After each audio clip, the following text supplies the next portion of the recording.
ডিম ধনেপাতার এই রেসিপিটা খেলে মাছ মাংস খাওয়া একেবারে ভুলে যাবেন, এতটাই টেস্টি হয়। একঘেয়ে ডিমের ঝোল ছেড়ে এইভাবে রান্না করুন, দেখবেন লাঞ্চ একেবারে জমে যাবে। আজকে আমি ডিম দিয়ে ধনেপাতার এক দুর্দান্ত স্বাদের একেবারে সহজ একটা রেসিপি আপনাদের কাছে নিয়ে চলে এসেছি। নতুন স্বাদের এই ডিম ধনেপাতার রেসিপিটা একবার ট্রাই করে দেখুন, আশা করছি আপনাদের ভালো লাগবে। তো চলুন দেরি না করে রেসিপিটা ঝটপট দেখে নেওয়া যাক।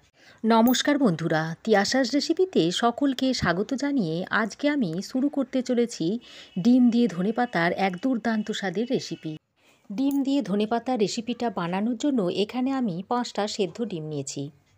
আর ডিমের গাগুলোকে এইভাবে একটু কেটে নিয়েছি, যাতে করে ডিমের মধ্যে মশলাটা খুব ভালোভাবে ঢুকে যায়। আর ডিমটা এইভাবে কেটে নিলে ভাজার সময় ডিমটা ফাটবেও না। এবার ডিমটা ভাজার জন্য কড়াই গরম করে দিয়ে দিচ্ছি 1 চামচ মতো সর্ষের তেল। এবার গরম তেলে ডিমগুলো দিয়ে এর মধ্যে পরিমাণ মতো নুন আর হলুদ দিয়ে ডিমগুলোকে হালকা করে ভেজে নিচ্ছি। ডিমগুলো খুব বেশি কড়া করে ভাজবো না, তাহলে ডিমগুলো শক্ত হয়ে যাবে, তখন ডিমগুলো খেতে ভালো লাগবে না। দেখুন ডিম ভাজা হয়ে গেছে, এখন ডিমগুলোকে একটা পাত্রে তুলে নিচ্ছি। ডিম ভেজে তুলে নেওয়ার পর ওই তেলের মধ্যে আরও 1 চামচ তেল দিয়ে দিচ্ছি।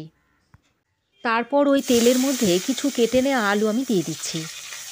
তারপর আলুতে অল্প পরিমাণে নুন আর হলুদ দিয়ে আলুটাকে লালচে করে ভেজে নেব। আমি এখানে শীতের নতুন আলুটা নিয়েছি। এই শীতের নতুন আলু দিয়ে এইভাবে একবার ডিম রান্না করে খেয়ে দেখবেন, খেতে দারুণ লাগে। আমার এই আজকের রেসিপি যদি আপনাদের ভালো লাগে তাহলে অবশ্যই একটা লাইক দিয়ে পাশে থাকবেন। তো এদিকে আলুটা ভাজতে ভাজতে আমি এখানে একটা মশলা তৈরি করে নিচ্ছি।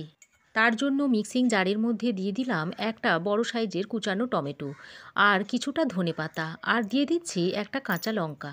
এবার ঢাকাটা বন্ধ করে ধনেপাতা, কাঁচা লঙ্কা ও টমেটোর একটা মিহি পেস্ট তৈরি করে নিয়েছি। তো এদিকে আমি আলু দেখুন লালচে করে ভেজে নিয়েছি, এখন একটা পাত্রে তুলে নিচ্ছি। এবার আমি এখানে একটা প্লেটের মধ্যে নিয়েছি 1 চামচ গোটা জিরে, 2টো তেজপাতা, 2টো শুকনো লঙ্কা। এখন আলু ভেজে তুলে নেওয়ার পর যে তেলটা ছিল তার মধ্যেই গোটা মশলাগুলো দিয়ে দিলাম।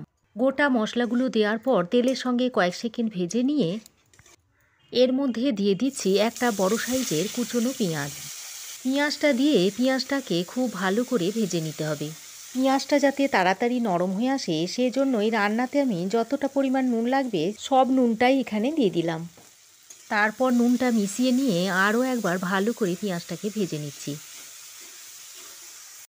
প্রায় 2-3 মিনিট সময় ধরে পেঁয়াজটাকে ভালো করে ভেজে নিয়েছি, আর পেঁয়াজের মধ্যে দেখুন একটা লালচে রঙও ধরে গেছে। এবার এ পর্যায়ে আমি এর মধ্যে দিয়ে দিচ্ছি 1 টেবিল চামচ আদা ও রসুনের পেস্ট। আদা ও রসুনের পেস্টটা দিয়ে পেঁয়াজের সঙ্গে ভালোভাবে মিশিয়ে নিচ্ছি।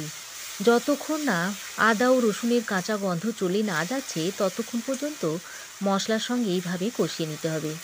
আদা ও রসুনটা 2-3 মিনিট মতো ভেজে নিয়ে এর মধ্যে কিছু গুঁড়ো মশলা অ্যাড করে দিচ্ছি। দিয়ে দিচ্ছি 1/2 চামচ মতো হলুদ গুঁড়ো, দিচ্ছি 1/2 চামচ জিরে গুঁড়ো, ধনে গুঁড়ো দিয়ে দিচ্ছি 1 চামচ, আর কালারের জন্য দিয়ে দিচ্ছি 1/2 চামচ কাশ্মীরি লঙ্কার গুঁড়ো। তবে এটা অপশনাল, আপনারা চাইলে নাও দিতে পারেন। মশলাটা দিয়ে একবার নেড়েচেড়ে নিয়ে যাতে মশলাটা পুড়ে না যায় সেজন্য অল্প একটু জল দিয়ে মশলাটাকে ভালোভাবে কষিয়ে নিতে হবে।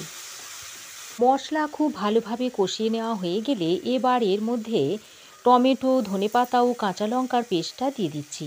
সঙ্গে মিক্সির জার ধোয়া জলও একটু দিয়ে দিচ্ছি।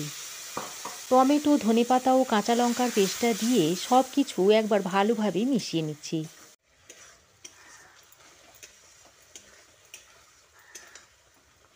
দেখুন মশলা খুব ভালোভাবে মিশিয়ে নিয়েছি, আর মশলা থেকে বেশ তেলও ছাড়তে শুরু করেছে। এবার এ পর্যায়ে ভেজে রাখা আলুগুলো যোগ করে দিচ্ছি।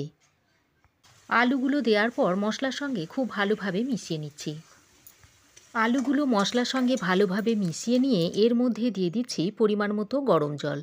অবশ্যই আপনারা গরম জলটা ব্যবহার করার চেষ্টা করবেন, এতে করে তরকারি স্বাদ ভালো হয়। গরম জলটা দিয়ে আলু ও মশলার সঙ্গে ভালোভাবে মিশিয়ে নিয়ে এরপর ঢাকা দিয়ে 6 থেকে 7 মিনিট মতো রান্না করে নিচ্ছি।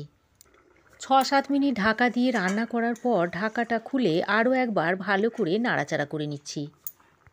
আর দেখুন আলুও মোটামুটি সেদ্ধ হয়ে গেছে। এবার এ পর্যায়ে ভেজে রাখা ডিমগুলো একে একে এর মধ্যে দিয়ে দিচ্ছি। ডিমগুলো দেওয়া হয়ে গেলে আলু ও ঝোলের সঙ্গে আরও একবার ভালোভাবে মিশিয়ে নিয়ে আবারও ঢাকা দিয়ে 3 থেকে 4 মিনিট রান্না করে নিচ্ছি।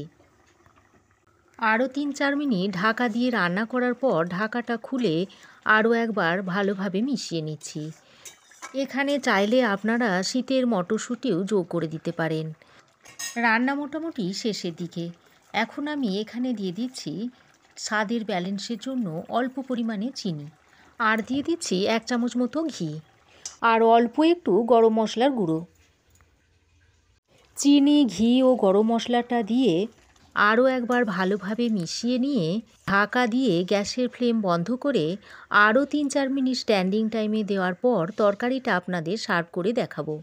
আরও 3-4 মিনিট ঢাকা দিয়ে স্ট্যান্ডিং টাইমে রাখার পর দেখুন তরকারিটা আপনাদের সার্ভ করে দেখাচ্ছি।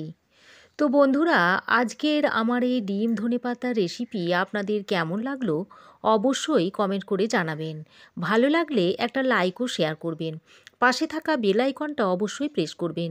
আর আমার চ্যানেলে নতুন বন্ধু হয়ে থাকলে প্লিজ চ্যানেলটা সাবস্ক্রাইব করার অনুরোধ রইল। আজ এ পর্যন্তই। আবার দেখা হবে নতুন কোনো রেসিপি নিয়ে নেক্সট এপিসোডে। সে পর্যন্ত ভালো থাকবেন, সুস্থ থাকবেন। ধন্যবাদ।